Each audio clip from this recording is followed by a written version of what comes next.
Hello, welcome to another Maine Historical Society virtual program. My name is Kathleen, and it is October 23rd, 2025, and we are here today to talk about the mystery of the Isle of Shoals, closing the case on the Smuttynose axe murders of 1873. This program is part of our series for our exhibit Notorious Maine Crime in the Public Eye, 1692 to 1940. And that exhibit is still open for folks to come and see in person. If you haven't had a chance to come to our campus in Portland and see that exhibit, please do.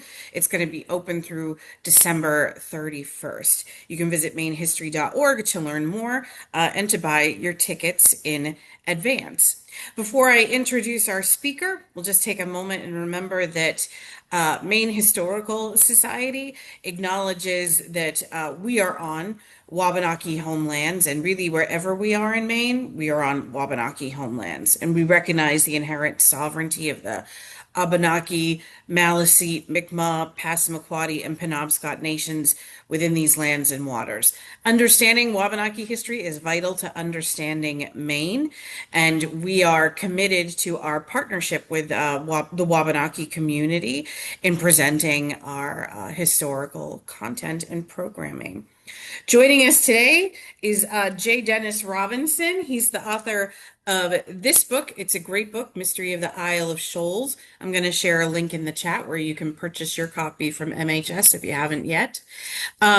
He is a popular speaker and columnist, as well as the author of a dozen other books. He lives in Portsmouth, New Hampshire, with a view of Maine just across the river. And he joins us here today to talk about this story.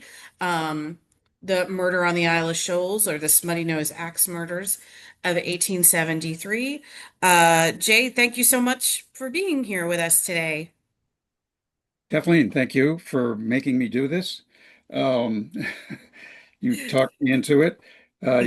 So I'm going to try to explain. You're going to put the first slide up, right? And Yes.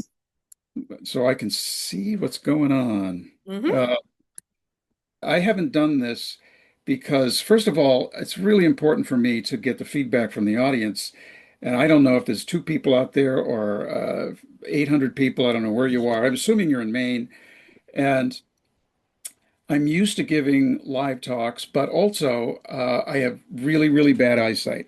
So as a result of that, everything gets completely confusing because I use all kinds of devices. So I kind of live alone, work alone, write alone. It was 12 books, I think, when Kathleen read the bio. It's now up to 20 books. I think I have about 3,000 articles online. I've been doing this for quite a while. So the trick is, how do we do a digital presentation? And we practiced the other day, and with my eyesight I couldn't find the buttons. I could build the slideshow, which I'm pretty good at because I have all these tools that are gigantic, but and I have things to talk to me and this kind of stuff, but I couldn't find the little buttons to forward my own slide. So as a result of that, I created a kind of an inventory for Kathleen, who's going off this script that I wrote last night. This is a shortened version of a slideshow I've given many times in live versions from a book that I did. Uh, but then when I looked at the script that I gave her, I printed it out and I couldn't read it again. So you may see me now and again. I don't know if you can see me up in the corner, but I made notes to myself on a giant, I can almost see these words on my device here. So if now and again I may look down to see what my notes are, but even then it's a little hard to see. So that's the intro, and now we'll move on. Um, the this started. So I've been a steward of Smuttynose Island. A steward, basically, we would come in for a week. There's probably a dozen pairs of us, and we would come in and basically take care of the island. It's a privately owned island. Basically, all the islands on Smuttynose, I mean, on the Isles of Shoals, are privately owned. And it's really, really important, Isles of Shoals. And people just don't quite understand it. I don't know if you're in Maine, if you even think that Kittery is in Maine. It feels like it's kind of part of the Piscataqua region because it's on the other side of the river, which again I can see outside my window. So I can see over to Maine. And basically, we work pretty hard. We basically work for a week and then we swap out. And during that time period, my late brother, who taught basically archaeology about indigenous people at Orono, had got me going with archaeology for a long time. And at one point, we had an archaeologist, Nate Hamilton, come in and do about 5 years of archaeological work. This is an amazing part. So I wrote a book about that next. And then, oops. But we'd always been aware, and I spent a lot of time mowing the lawn. There's only one tiny little fertile part of the island. That's the cove you can see in the distance. And I don't know why we mow the lawn, but literally in the years that people have lived here, and according to the archaeology, native peoples have been out here at least 6,000 years, probably all 12,000 years, um, out to the Isles of Shoals when it became an island after the Ice Age. And of course, why wouldn't you come out here? Because it would be an island that you could easily reach by canoe. It would be filled with animals that were edible. Uh, but nobody until recently had found actual evidence of native artifacts, which were then found. So that's why I wrote the book, which is basically a book for kids about archaeology. All this time, we've always known about the Smuttynose murders. It's been floated around. Every time the cruise ship would go by, we would hear the guy talking about the Smuttynose murders. I had been studying it for 20, 25 years. And we knew that Lewis Wagner had killed Annetta and Karen Christensen. I mean, it was a fact, it was known. But there's always been this conspiracy theory floating around that Maren Honfeth, the surviving woman, there were only three women on the island, had actually committed the murders. It was nuts. It never made any sense at all. Why would she do this? But anyway, Anita Shreve wrote a short story based on that rumor, which was fine. That short story evolved into a novel called Way to Water, which I think Oprah picked up and just became huge. I mean, everybody had read it. So I'm on the island. People are coming out and telling me a fictional story that, and I hope I'm not giving anything away, but if you haven't read the book, that's what the book's about. And I found this horrifying. I mean, Anita's great. I love her books, and I loved her books. And we used to talk about it, but I just thought it was really weird to take a living woman who had actually lived historically, who'd been traumatized by the death of her sister and sister-in-law being butchered on an island with her, and then make her the murderer. It didn't make any sense. So next slide shows that Anita's book then became a movie. And for a brief period in the early 2000s, me and a few other people were slightly paranoid that the movie was going to catch on. Uh, and that everybody would be coming out to the island to tell us a fictional story when we were out there knowing the real story. And it was kind of a frustrating period of time. The movie cost $16 million to make. It was shot in Halifax, Nova Scotia. Sean Penn walks through his role and it bombed. And no offense to anyone, but we were very happy. I think it made $300,000. So I then decided I had to tell the story. And of course, as you can see, as 20 years go on, I'm still mowing the lawn. In this shot, I'm actually mowing the lawn where Annetta lay after she was murdered. So I wrote a book. I spent a couple of years working on a book, and I decided for the first time I would get a literary agent, I would use a publisher in New York City, blah, blah, blah. And it was brutal, I have to say. The book came out, I think it sold almost 20,000 copies so far. I like to point out that it'd be great if you bought the book, but I get 40 cents. I really like the audible.com version. I picked the guy who did the voice.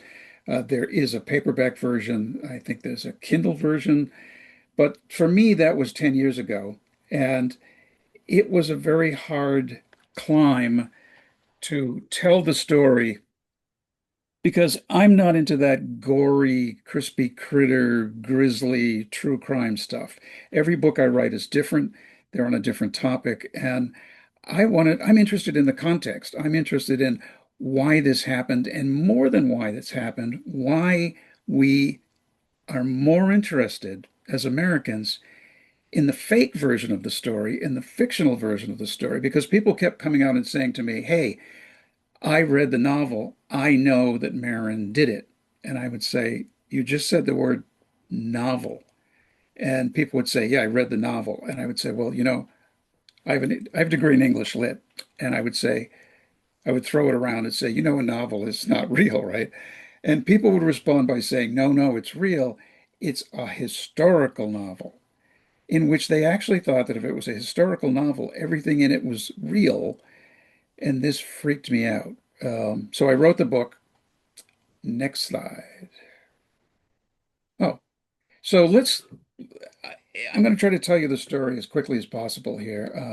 I've never really timed this out, but the Isles of Shoals is weird in that it's just the tops of some sort of a mountain that got rubbed off by the glaciers. There's just the rounded little tops. There's 9 rocky islands.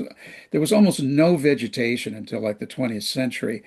And curiously, I hope if you can see from this map, the dividing line between the state of New Hampshire and the state of Maine, which runs right up the middle of the river outside my window, the dividing line runs up the middle of the Piscataqua River, divides the islands in half. Now, why in the 1630s would you split 9 hunks of rock in half so that John Mason, the supposed founder of New Hampshire, who never came here, and Fernando Gorges, the supposed founder of Maine, who never came there, why would they want this to be like this? Well, the answer is pretty straightforward. This was hugely important fishing time period. And if you read my newest book, 1623, which is about the true founding of New Hampshire, we learned very quickly that even though this was happening at the same time the Pilgrims were down in Plymouth, Massachusetts, Maine and New Hampshire, and pretty much New England, was not founded by any stretch of the imagination for religious freedom. We were founded by fishermen who were commercial fishermen. And the problem is that they would come twice a season in the hundreds, stop on these islands, fish massive cod, which have since basically gone extinct or been driven from here, dry them, and it was the dried cod. And there's many books on this topic. You may be reading this Cod, the biography of a fish, Fish on Friday, all these incredible books that talk to you about the real founding of New England. The curious thing for New Hampshire is, because we're always a day late and a dollar short, is that we got 4 islands and Maine got 5. And if you look at the square footage, you actually did way better with that. And the tricky part is those 4 islands in New Hampshire are the only offshore islands in New Hampshire because we only have an 18-mile coastline. Maine, on the other hand, has something like 3,000 more islands, including, I think, a second Smuttynose. So you win big time. But this was a really important site in the 1600s. This shot is a little Well, this is kind of from a New Hampshire point of view. It's a drone shot in which the New Hampshire side, you're looking at Star Island. So if you take the cruise ship on the Uncle Oscar out of Rye, or you take the cruise ship Thomas Layton out of Portsmouth or another ship, this is where you'll end up. It's Star Island, it's in New Hampshire. This is where the surviving hotel is, built in 1875, technically, also 1873. But in this shot, you can see that Appledore and Smuttynose are in Maine, whereas this shot is in New Hampshire. And the dividing line is right up the middle of Gosport Harbor.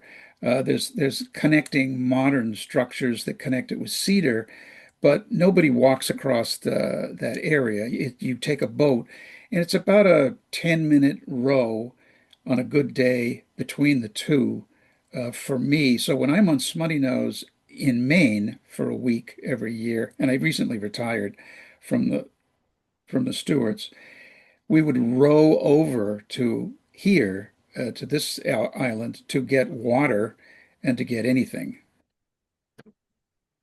Maybe if I just go silent, that would be a good way to pause. So here I am rowing that distance. I had to put that slide in there, but I'm following in a tradition that's been going on since at least 1620, maybe earlier. There are people who will tell you that there were Basque fishermen on the Isles of Shoals in the 1590s. We have yet to find any archaeological evidence of anything earlier than the 1620s. But this was, for 250 years, by 1873, this was a fishing community. And it was brutal living out on the Isles of Shoals. So this is a fishing community. So here's the cove. And it's the only natural cove at the shoals. There's really no easy place to pull up a boat or to park a boat on any of the other islands. Duck Island, which is all seals and birds, is impenetrable.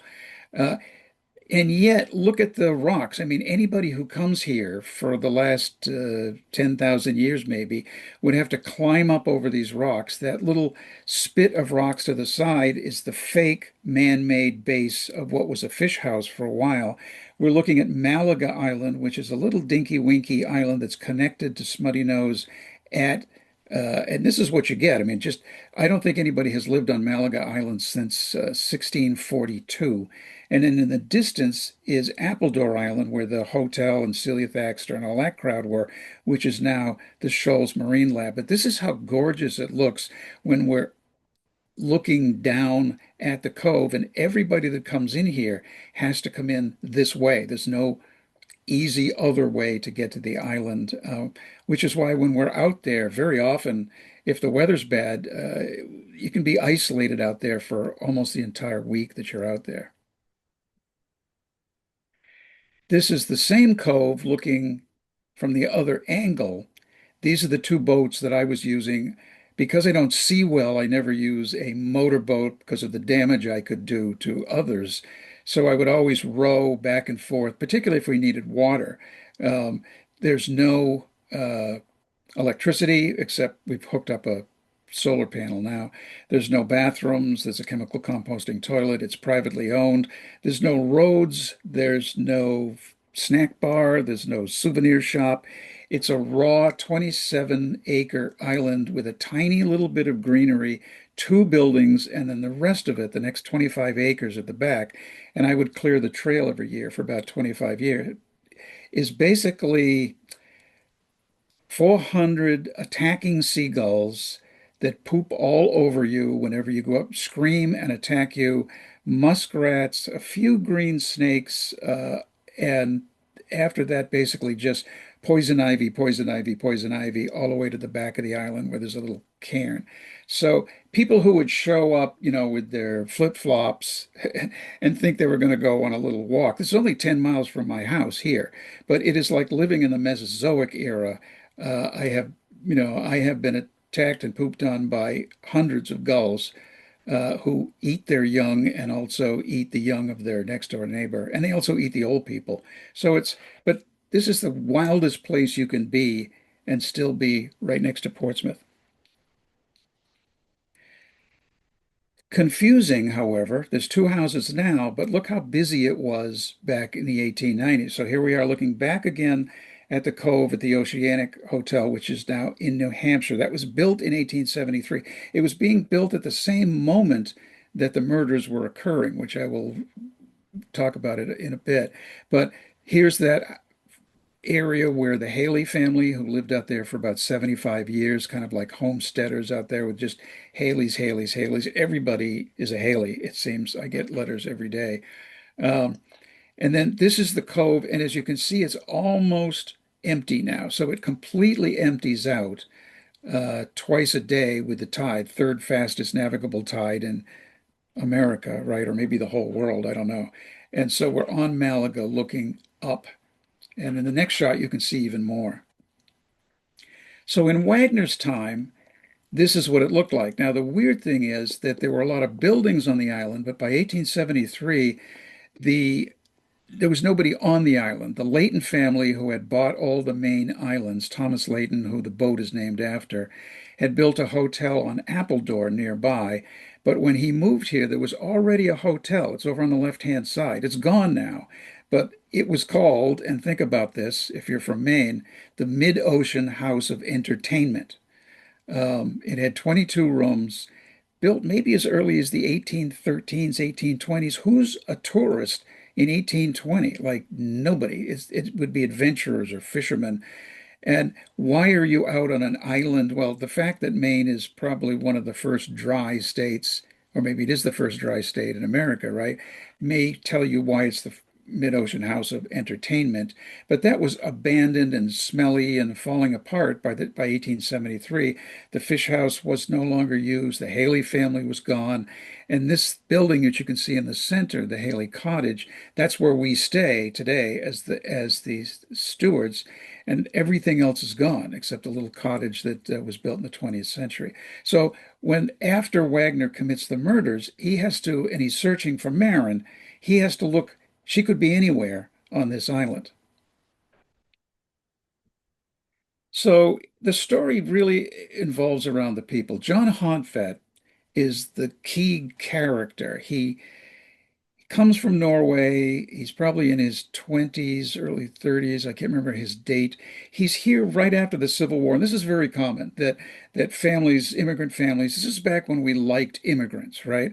And they would help our nation, and we were open to them. He came over right after the Civil War. He was Norwegian. He was a fisherman. Why he's wearing a tuxedo, I have no idea. And John was different than the other fishermen who'd been out at the shoals for 250 years. The traditional format was still one person in a dory with a hook fishing. John was super high tech. He would have, been an AI person in his time period. He had a schooner, and in just 7 years or so, he had built up an extremely successful business using what's called the tub troll trawling system, which you can see on the next slide a little bit. So if you've been to a fish and chip shop and you wondered what these things were, in the tub trawl system, what John had with his schooner, and remember, this is not a motorized vehicle, this is a sailing ship. He would have, instead of a hook with the guys in dories, they would have as many as 1,000 hooks, hundreds of hooks, baited hooks that would then be curled into a metal tub or wooden tub.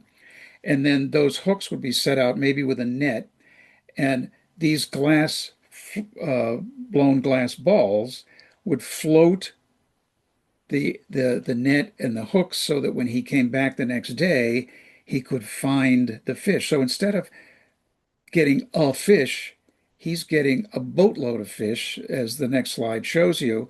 I don't know if this slide is, this just, I pulled this off the web, but I mean, you can see the difference between what John Hontvet is doing and what the fishermen have been doing at the Isles of Shoals for 250 years. The, the, the astonishing difference is that he's got this massive fishing catch and he's very successful. So he has rented this house on Smuttynose Island at a time when all the other houses and all the other properties are empty. There's no one out there except John and, as we will see, his family. So this is just a quick shot, the tub trawl system. I can never find a good shot of it. I'm sure there's a video up there somewhere. But if you imagine that these people are, when they go to fishing, you have to prepare by baiting hundreds of hooks with, by hand. And if you've ever put a worm on a hook, you know that that takes a moment. And the bait is usually shellfish or pogies or whatever they would have at the time. But to bait 1,000 hooks takes a lot of bait, and it takes a lot of manpower, and it takes a lot of time. And that is critical to the reason that Annetta and Karen are dead, or they're all dead, but they were dead on this particular day. So John needs help. He can't do this on his own. And so he brings over his brother Matthew Hontvet. And he then hires a Prussian fisherman named Louis Wagner.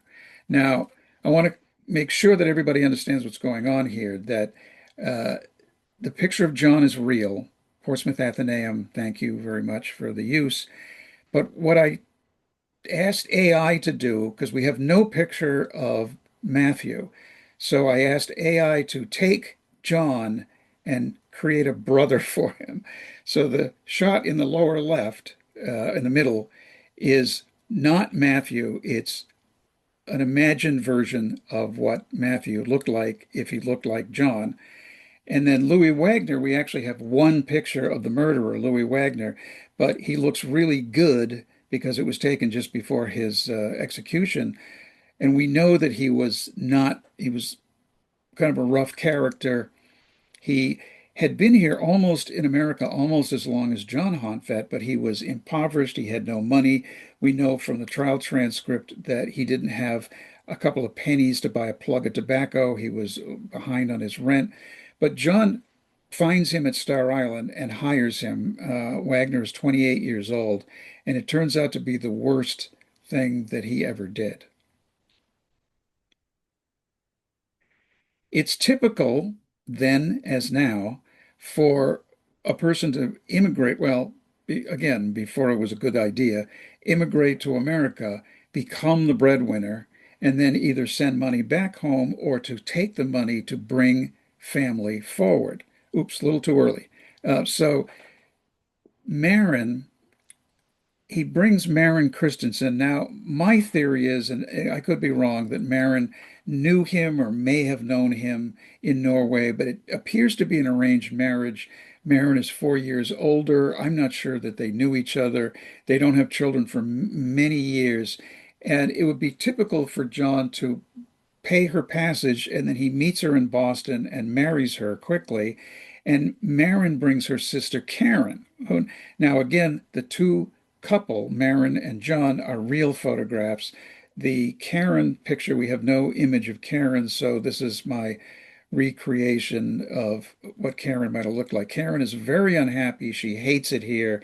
And next slide, she immediately goes to work at the Appledore Hotel, which is on the island. You saw Appledore, the next island over. It's very nearby, but I wouldn't row a boat by hand from Smuttynose to Appledore because you can get caught in a little bit of a tide when you get outside the harbor there. It's a sort of a natural harbor of islands, but it also has a breakwater that makes it a little bit better harbor. And the tide just picks right up. So by 1873, the Leighton family has built this giant hotel with like 400 guests out on Appledore. And it's kind of amazing because by 1873, they build the hotel in 1848 or 40, yeah, I think 48, when they leave Smuttynose. They're briefly at Smuttynose, where he gets the idea from the Mid-Ocean House to build a hotel. And it becomes massively successful. Everybody from Boston, if they can't make it as far as Maine, they can make it just to the first 5 inches of Maine, just over the border, which is the island of Appledore and Smuttynose, and stay in this hotel. So we end up with all these famous people, President Franklin Pierce, Hawthorne, Child Hassam, the painter. I don't know if Longfellow's there. I know that Whittier's there. All these people are hanging out there, coming mostly in the summer. The first five editors of Atlantic Magazine, which I still subscribe to, summer on the Isles of Shoals, where Karen is now a maid speaking Norwegian, and she's maybe one of 100 workers on the island, and she is not happy with her situation. So Celia Thaxter, if you're not from here, maybe Celia Thaxter doesn't ring a bell, but she's like the most famous person ever from here, maybe since maybe Dan Brown. But that's about it, Celia Thaxter. And she's the poet, she's a painter, she's homeschooled, she's brought up on the island by her father from the age of 4.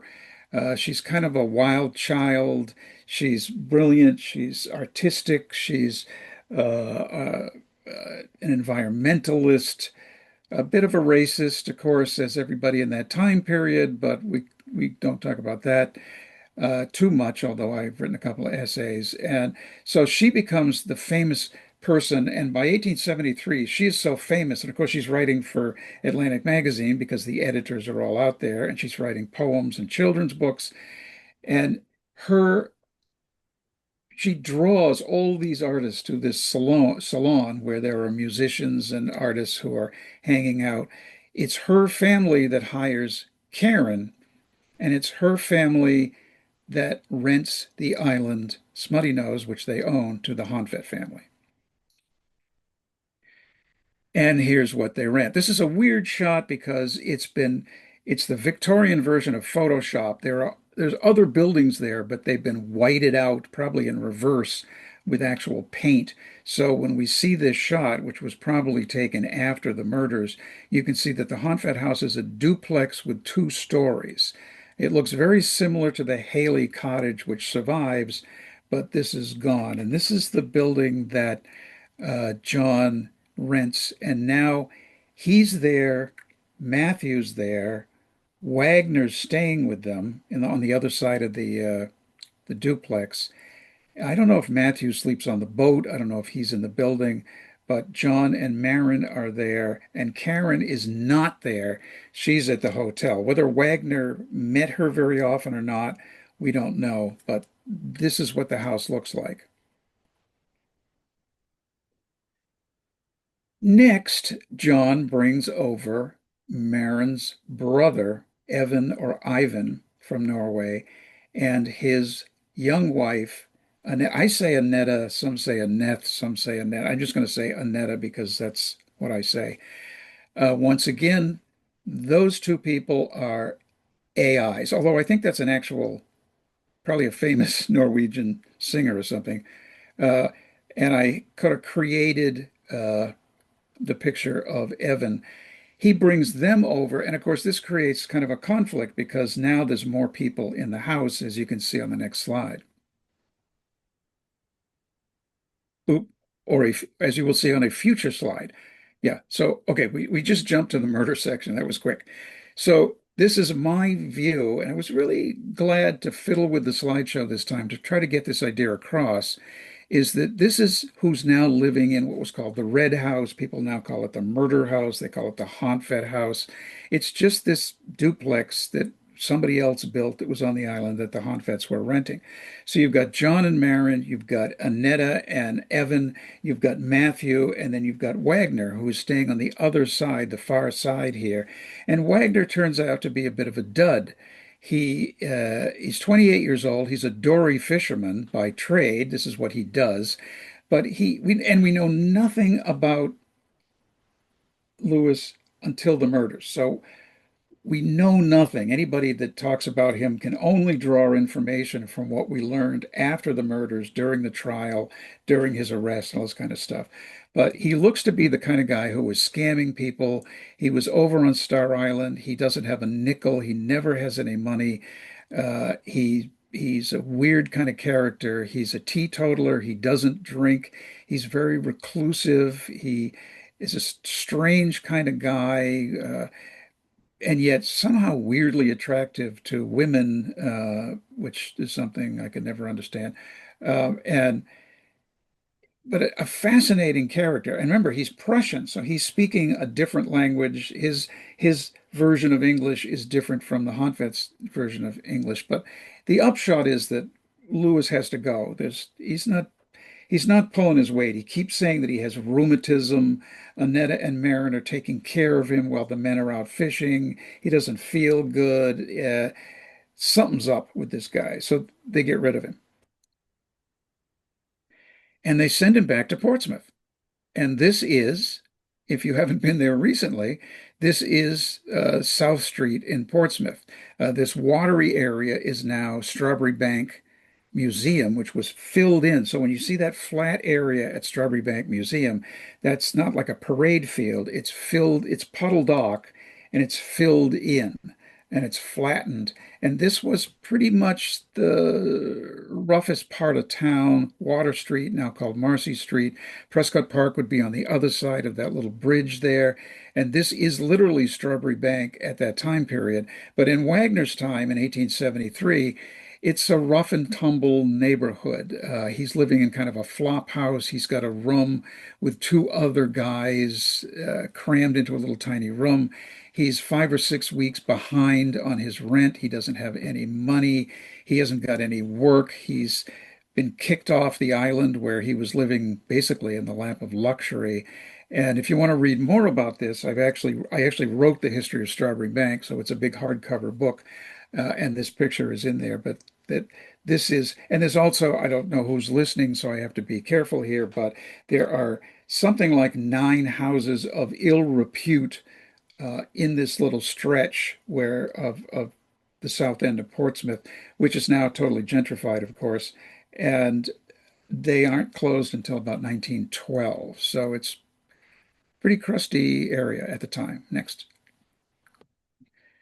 So Wagner is unhappy, he's grumpy, he's broke, he's maybe a sociopath, he's maybe a narcissist. We don't know.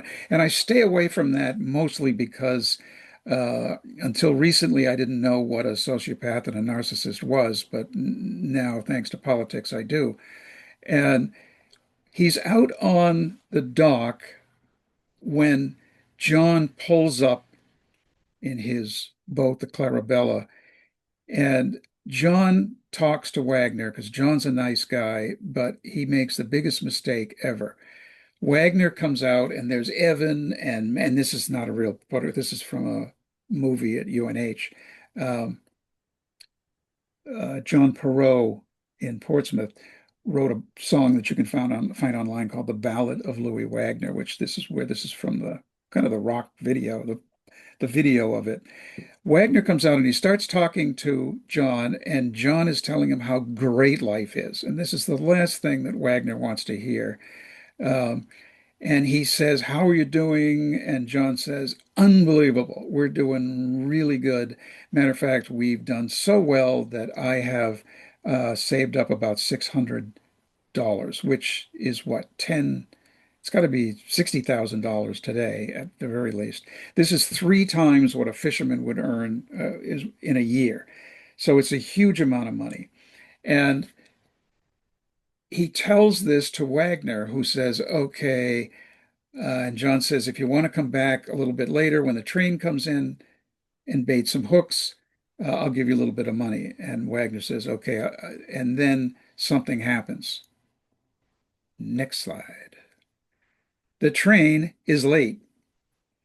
Wagner needs so much bait that it's not available locally, so he has to have it shipped up from Boston on a train. Remember, trains and trolleys and ferries are very active. I mean, I could probably get to Boston easier and faster in 1873 than I can today. Um, so the message shows up, and the messenger says the train is going to be late. The bait is not going to arrive until maybe 11 or midnight. And so Wagner hears this, and Wagner suddenly says, like, "But John, what about the women all alone on the island?" And according to the trial transcript, he says this 3 times. It's kind of like a biblical thing. And John says, they're okay. They know what happens. They know we're going to be stuck here all night long. And Wagner says, "Okay, I'll come back and help you bait, because it's going to take hours and hours after the train arrives to bait all these hooks." So Wagner knows that John is not going to go home tonight. And this is where we believe, and it's all circumstantial, but remember, most cases are circumstantial. Very rarely do people confess, like on Perry Mason, or you know, this is how we do trials. Uh, Next slide. What Wagner knows is that there are 2 women on the island, Annetta. And this is from actually a movie that's lots of movies and graphic novels and all kinds of things have been made about the murders. And this was from a movie that was actually one of the movies, a 3D movie that you would wear the glasses. And I don't know what happened to it, but these are the 2 actresses that played Annetta and Marin, so I stole the shot from them, and they used my book as kind of to rough out the script. Wagner assumes that Annetta and Marin are on the island. What he doesn't know, next slide, is that Karen's there too. Karen has been fired. She got into a fight with her boss, Celia Thaxter's mother, Eliza, and got really upset, and Eliza fired her. So Karen, and this is a weird situation. Karen is about to have a lot of dental work done. All her teeth have been removed, and she is hates being in America. She hates everything about this whole area. She hates being a maid, and she is now sleeping in the kitchen. Now, the each side of the duplex only has two rooms, just like the Haley cottage today. So there's a kitchen, living room, fireplace, and a bedroom. So Annetta and Marin are in the bedroom, which in the 21st century, somehow that's a big deal. In 1873, that's just the way people sleep because the men haven't come back. Their two husbands haven't shown up. They're, it's warmer in one room. Karen is out where the stove is in the kitchen, basically on a couple of chairs that she's kind of made a little bed from. But Wagner does not know this, and he may not even know Karen hardly at all. So Wagner rows out. This is all circumstantial, but we're pretty darn sure what happened. This is not him, by the way. And he rows out. It's a clear night. It's moonlit. You got to remember that on the Isles of Shoals, it's always 10 degrees warmer in the winter and 10 degrees cooler in the summer. So Wagner is rowing out there, and basically, in my theory, he's just going to rob them. But because he wants the $600, and he pretty much has a good idea where John keeps his money. So he's going to sneak out, not park in the cove. He's going to go around to the side, a place we now call Wagner Cove, drop his boat, slide up to where the house is, sneak in. The women will be, or at least Marin will be sleeping downstairs, slide open the door, pull out the trunk, because usually people would keep their money in a trunk with the sheets wrapped up. Nobody used a bank then. And he will slip back into the boat, take off, and it'll be the perfect crime. This is, I believe, his plan. Next. Here's a shot I took of the Haley house, which is still there on a moonlit night, but it would look something like this, if you can imagine that. There would be no light on the left because nobody's living on the left side of the duplex. So Wagner basically, he knows the island inside out. He knows where everything is. He knows how to walk around in the dark. The cove is right over to the right-hand side where he would drop the boat, but nobody would expect him to be there because everybody would pull into the normal cove, not the little cove onto the side that which is really bad place to park.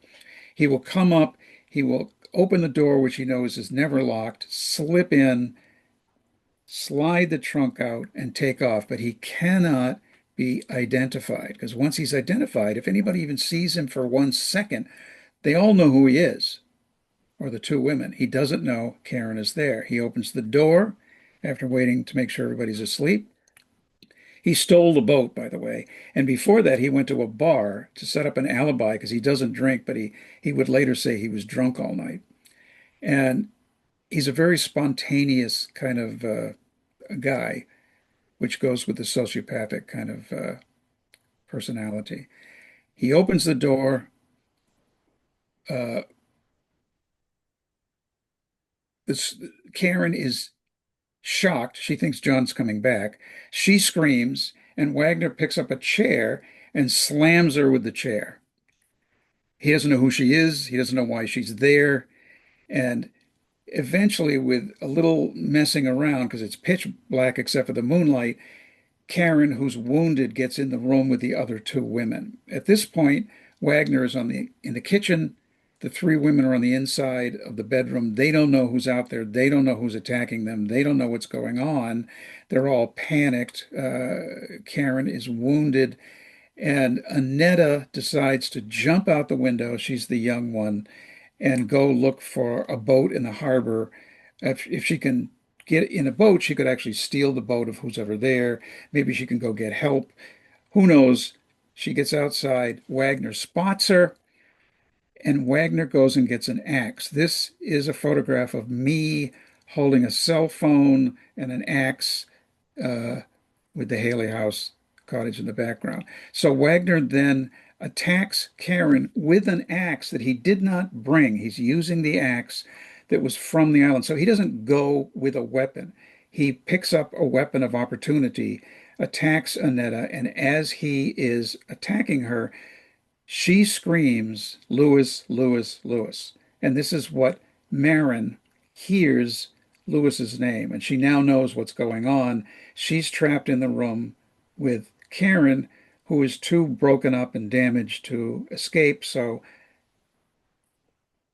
Marin leaps out the window, grabs her dog, grabs a little more clothing, and heads out uh, to hide or to, she doesn't know what, but she knows she doesn't want to be in the room because Wagner is back pounding on the door. This is probably not very accurate. It's from a 1930s. This story's been written a million times in detective books. And this is a shot from a 1930s detective magazine with a very Fredericks of Hollywood type Marin running with her dog Ringay in the snow. And as you can see, the building in the background is the Haley Cottage. They've got the wrong house in the illustration. But she's out, she runs, she tries the hen house, and she's afraid that the dog is going to bark, so she finds a place to hide. We don't know where she hid, but she has to hunker down and survive the night. This is a shot from a New York publication, a magazine. Wagner's pretty well dressed for his time period, but here he is. So while Marin is hiding, she hears her sister Karen being killed, the screaming. Both women are actually strangled, so the axe wounds are not fatal, I believe. And eventually, at one point, Wagner, I think probably when Marin is jumping out the window, he slams the axe and seems to break the handle off on the windowsill at some point. Uh, but Marin would have to be to the far side of the cabin because the wind always goes. We can hear everybody talking at Star Island, but nobody could hear us if we were screaming and waving around, which is why no one comes to save Marin. Next slide. Where is Marin? So Wagner has to spend the whole night looking for Marin. I mean, he's got to get rid of the other two, right? Because, I mean, the other one, because he's got a witness. She didn't see him. She's not an eyewitness. She's an ear witness. She heard his name, and once his name is spoken, he's doomed, unless maybe she dies of exposure or he can find her and dispatch her. But she could be in any one of these buildings or not. She could be anywhere. The island is all rocks.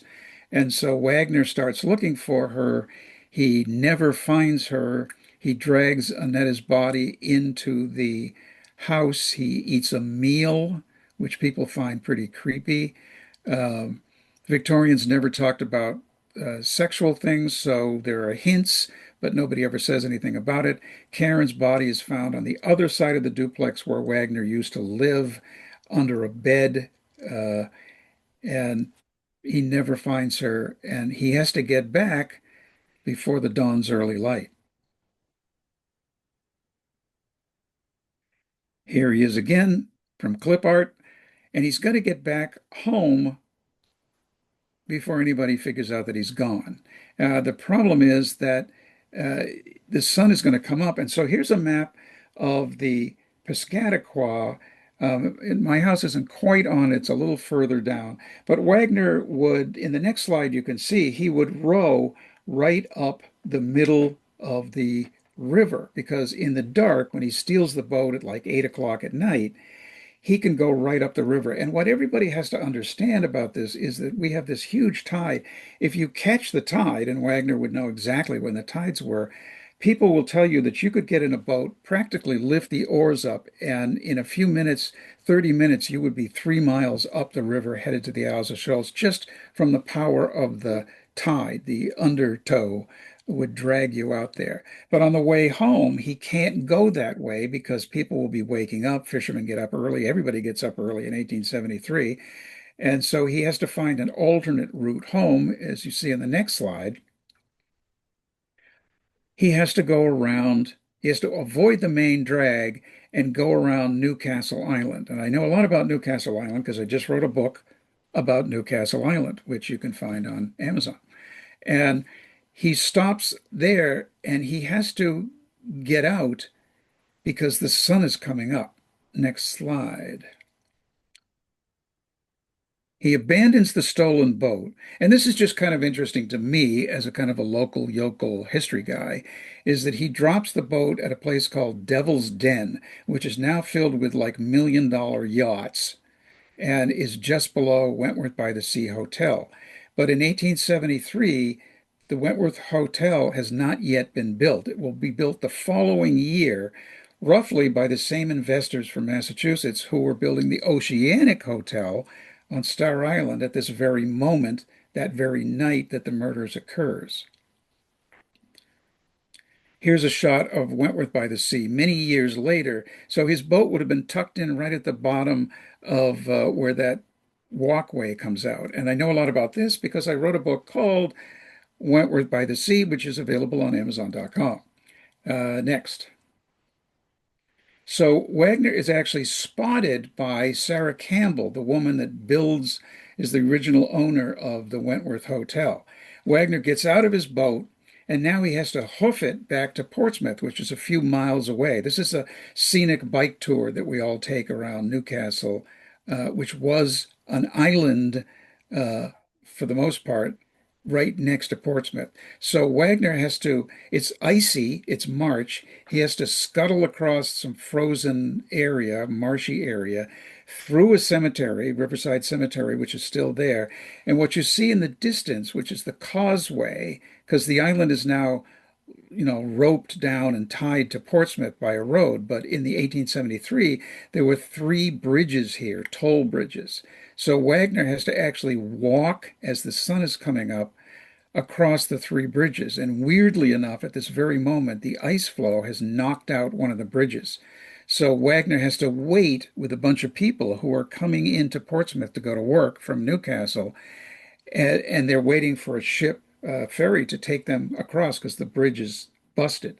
Wagner throws a piece of wood over across the top and scuttles over the top and takes off, but he's seen by a number of witnesses. And he has to pass through toll gates. This house is still there. There's a little house on the other side. This is just before you go into the south end of Portsmouth. Today, now Marcy Street. And they're taking tolls. I mean, he has to pay like a penny to get through the gate to get back. He's covered in blood. He's covered in icicles. He's windburned. He looks like crap. He's struggling because he's been up for more than 24 hours. And he's headed back to his little flop house, which is now where Strawberry Bank is. And when he shows up, he's all burnt. He's all wrecked. He looks terrible. He says he got drunk. He went out fishing in a boat. He makes up this elaborate story and nobody's buying it. He goes into the privy, which eventually they find a bloody shirt in the privy. He goes upstairs to his room where his bed is still made from the night before, where the other two guys never saw him. It's a real OJ kind of alibi that just doesn't hold up in the trial. And although he's 5 weeks behind on his rent, he was penniless the day before. He looks like garbage. He says he's really sick. He decides this would be a good time to hop a train to Boston and go visit some friends. Wagner has with him, curiously, broke the day before. He now has $16. He has only found 16 of the $600 that Honfet said he had, maybe even $1,000. He doesn't find it. There's bloody sheets and bloody prints all over the house where Wagner has frantically been searching for the money as he was searching to dispatch Marin. Curiously, on the way to Boston, he gets a haircut. He changes his clothes. He leaves his clothes in a used clothes shop. He buys new boots. He gets a haircut. And by the time he arrives at a house or a boarding house where he used to live. He's broke again. He spent exactly $16, the same amount stolen from the house. So meanwhile, what's happening at Smuttynose Island is that Marin is getting up.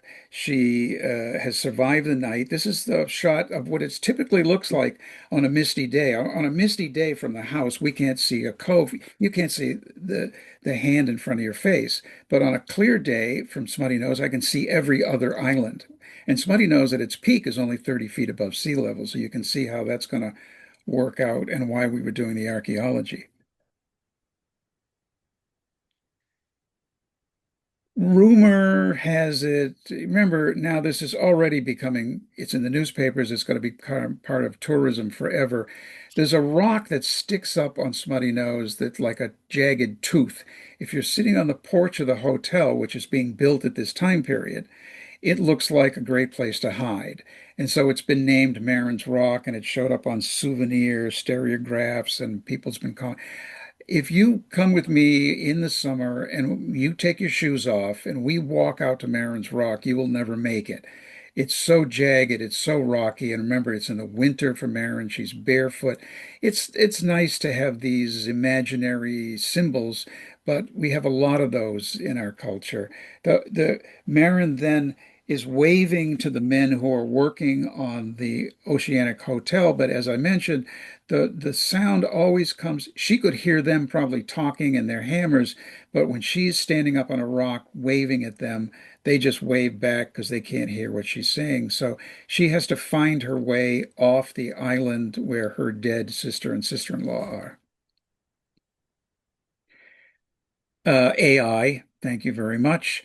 And she is looking for a way off. She finds her way to the edge of Malaga. So she goes across the little breakwater there or through the water, depending on what the tide is.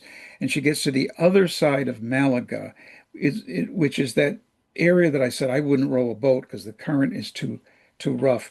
But she's waving her arms around, and there's another Norwegian family there called the Ingebrigtsens. And the children spot her. And as you see in the coming next slide, their father, Mr. Ingebrigtsen, rows over. This is probably not him, this is just a fisherman, rows over and picks up Marin, who brings her to Appledore, where the hotel is. And I remember it's off season, it's March, so there's no guests there. Karen isn't there because she's dead. Annetta is dead in the kitchen of the hot vat house.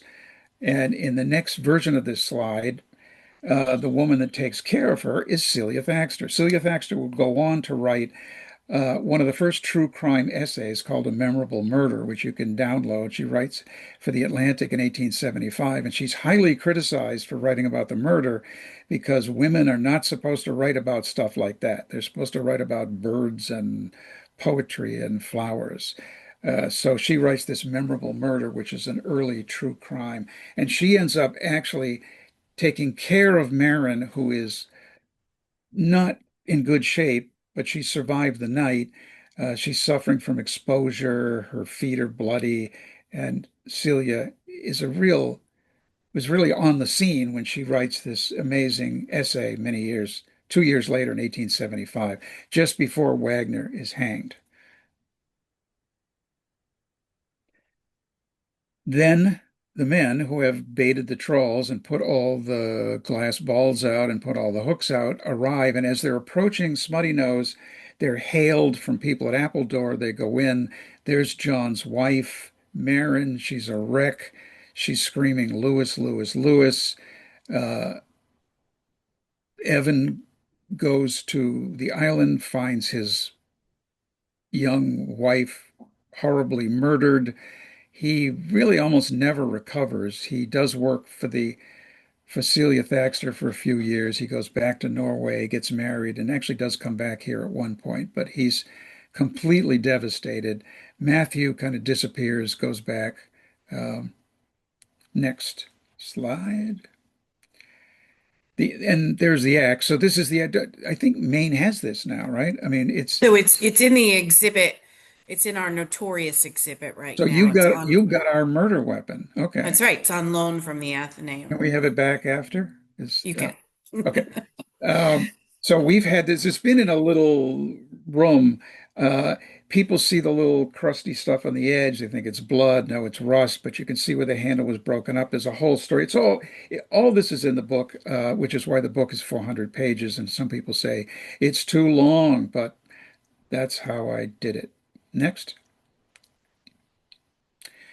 Wagner is he shows up at the house in Boston where he knows this woman. He's now broke again. He spent the $16.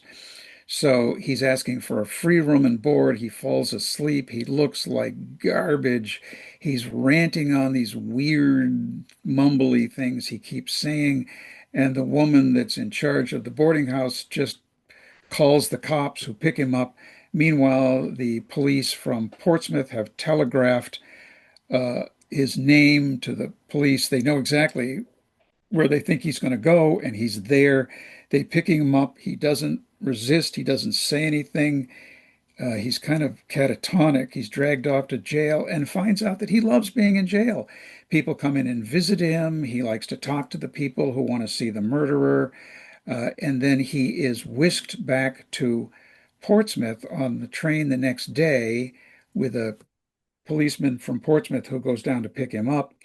And a lynch mob of 5,000 loyal Portsmouth citizens are there to kill him, but the police, very police-like, protect him and put him in the Portsmouth jail, which is not where the jail is now. It's in a house that you wouldn't know in town. And there again, people start coming in to see him, and he's very happy to meet people. He thinks that the women really like him. And if you know anything about America and serial killers and you watch any television at all, you know we still have this same disease. Next. After 3 days lying on the island, Karen and Annetta are laid to rest after a church service. I don't tell anybody where this is because I just, too many weirdo podcaster, ghostly tour, wackadoo people want to find their way to this spot. Although there have been some very nice, kind people. Somebody from the local high school class that I spoke to recently is doing a study on this. They went there the other day and someone had placed little Norwegian flags and flowers and but this is not the kind of true crime I write. Next. So it turns out, oops, that Wagner didn't kill somebody in New Hampshire. He killed somebody about 10 feet into the state of Maine. And Smuttynose is in Kittery.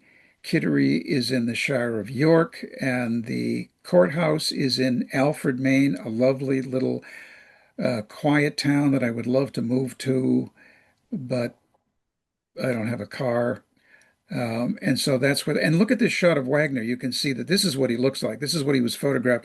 So this is after his shave and a haircut. And the tuxedo is, I think, believed is worn by people just before they're executed, because a lot of prisoners at Thomaston, before they're executed, all seem to be wearing the same tuxedo.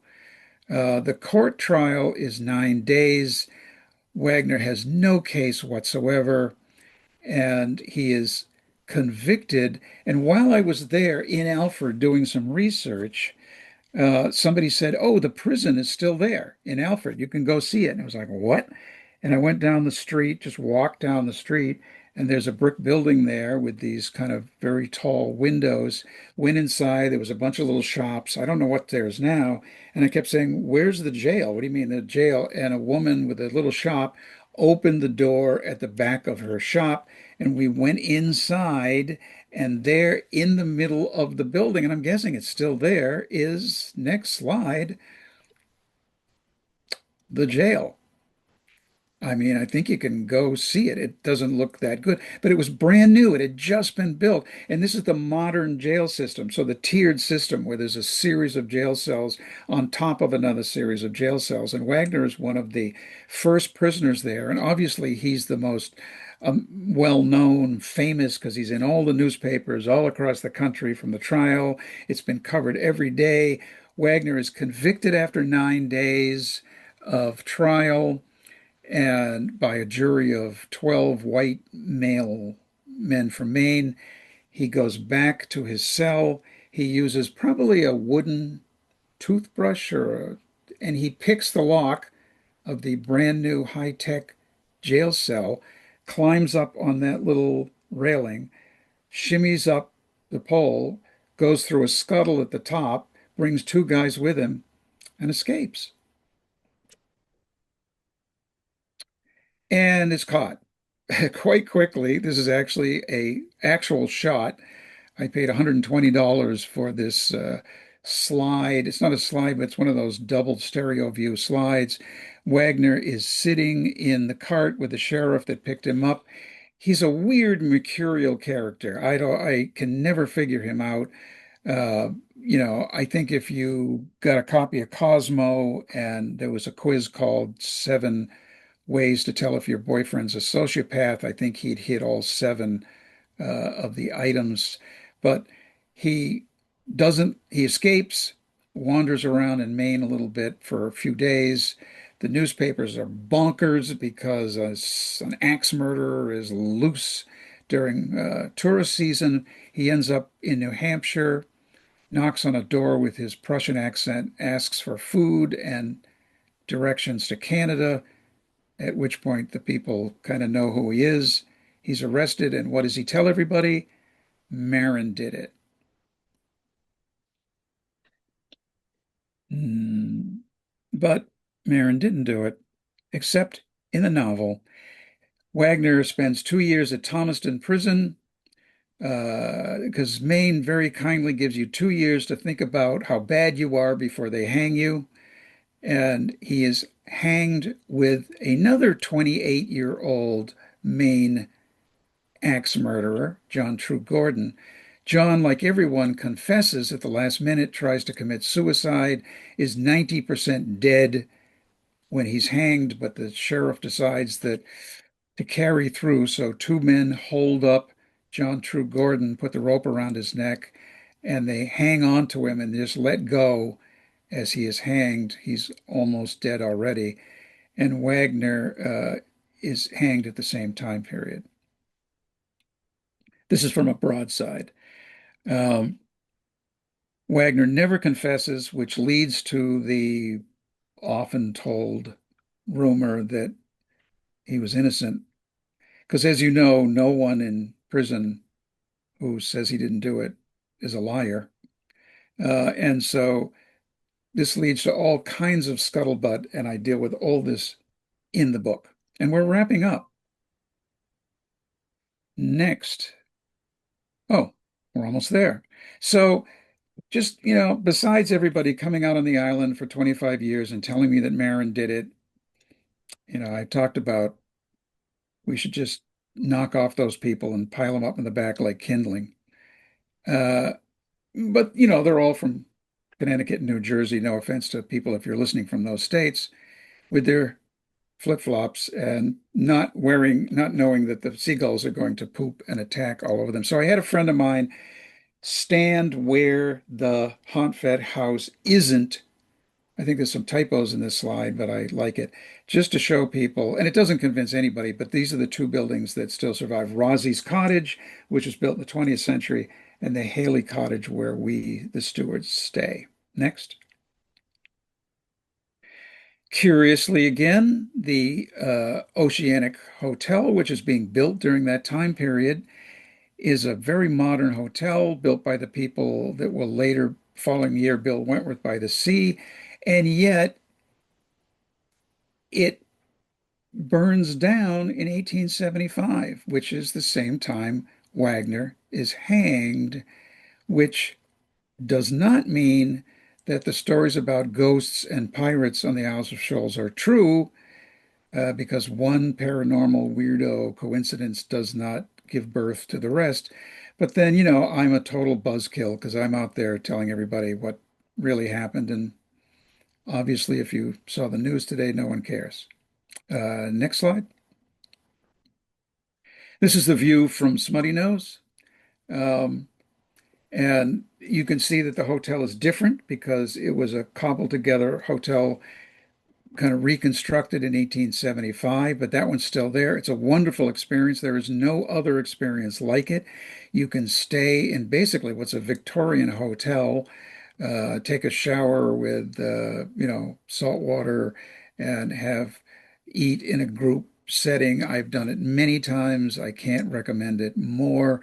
Spend 3 days out on the Isles of Shoals, or if you don't want to, just go out on the Thomas Layton or the Uncle Oscar out of Rye and spend 3 hours out on the island. But this is what it looks like from Smuttynose when we're looking over to the cruise ships.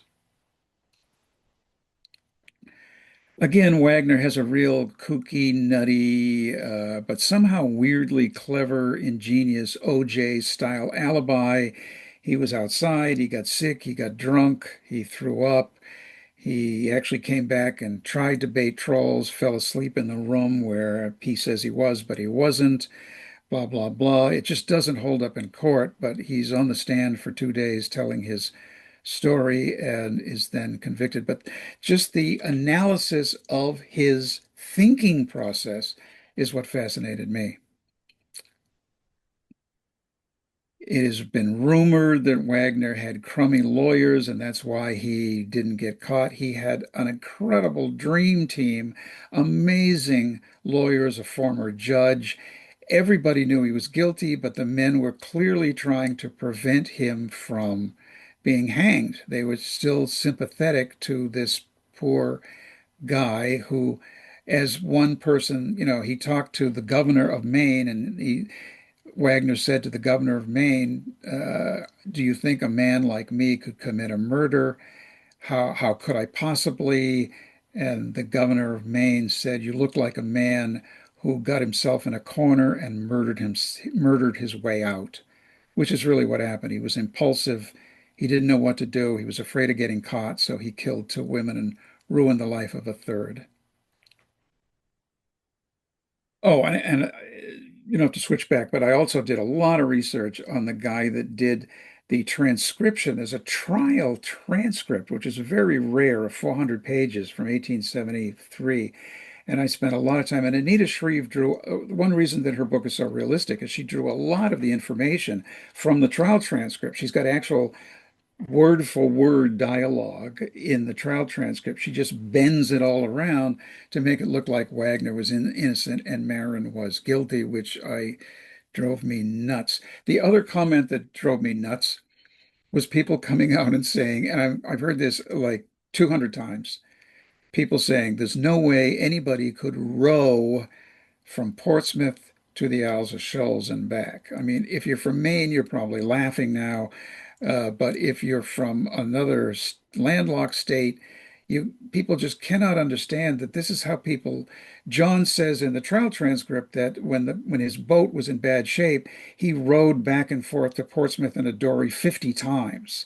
Wagner was a dory fisherman. So anyway, to prove that this could be done, as I was writing the book, a guy that I didn't know volunteered to row a replica dory from the exact spot where Wagner left on the tide out to Smuttynose. His name was Dan O'Reilly. It took him 2 hours and 14 minutes. Wagner was 28 years old. Dan was in his 70s. He had strep throat and his boat was leaking, and he made it in 2 hours and 14 minutes, at which point the guy I was with on the lobster boat that we went out with yelled out to Dan, and this is why you want to quote people from Maine all the time.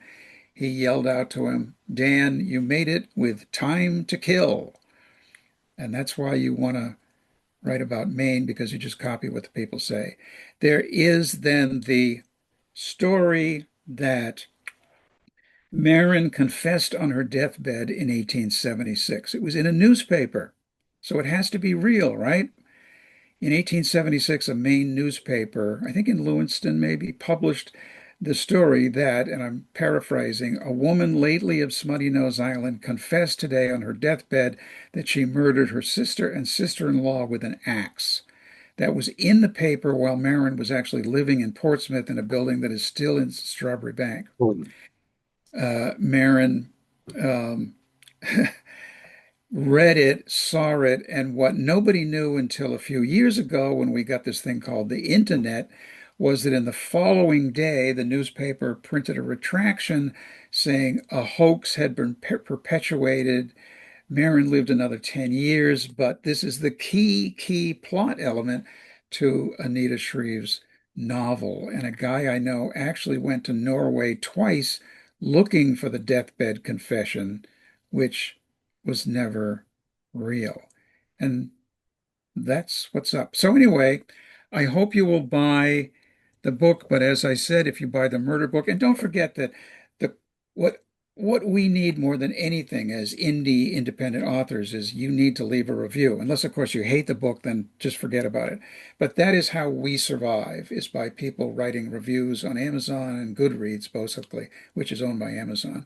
Here's some of my more recent books. I now totally do independent publishing because traditional publishing is not a way to make a living. My latest book is 1623, which I'm super proud of.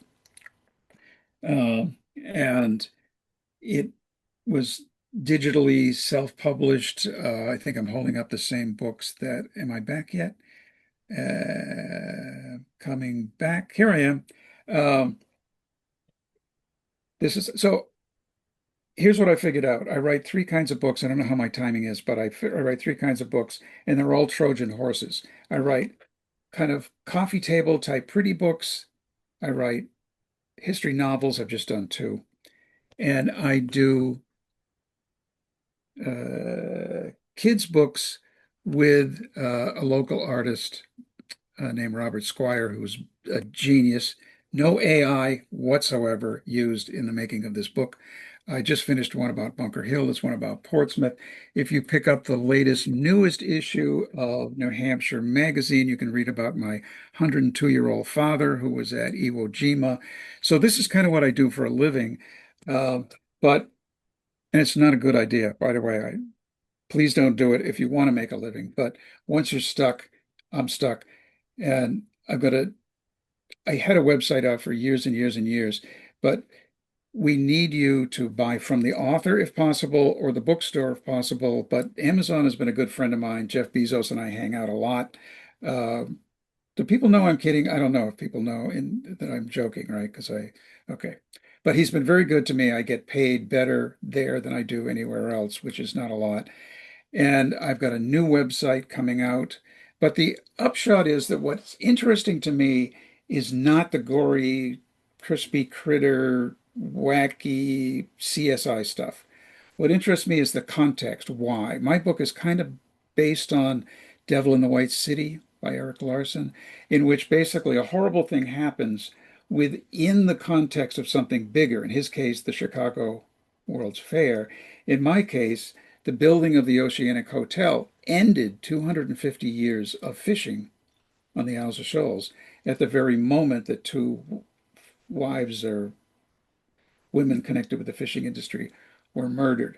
And I'm interested in, why do we care more about the conspiracy theories, the CSI junk, the ghosts, the axe murderers. My boyfriend was an axe murderer, and all that weird, legendary, fake stuff. And why do we care so little about reality? And I'm telling you, go turn on the news right now, and it's taken us over. So what's up? How do we fix it? And probably not by writing little books that only a few people read, but that's what I try to do. I have a new website coming out in a couple of months called seacoasthistory.com, which will contain 1,000 of my best history articles. Folks are saying in the chat and in the Q&A that they appreciate the presentation. They thought it was great, and they really they really enjoyed it. And thank you again so much for sharing your time and your expertise with us. We're anxious to see the new website and to try some of your other books. Please do. And if you like Yeah. them, please say so. Yes, and you can get it. So I shared the link where you can get the book about this story, the mystery of the Isle of Shoals, from MHS. And don't forget to come visit Notorious. Come see our exhibit.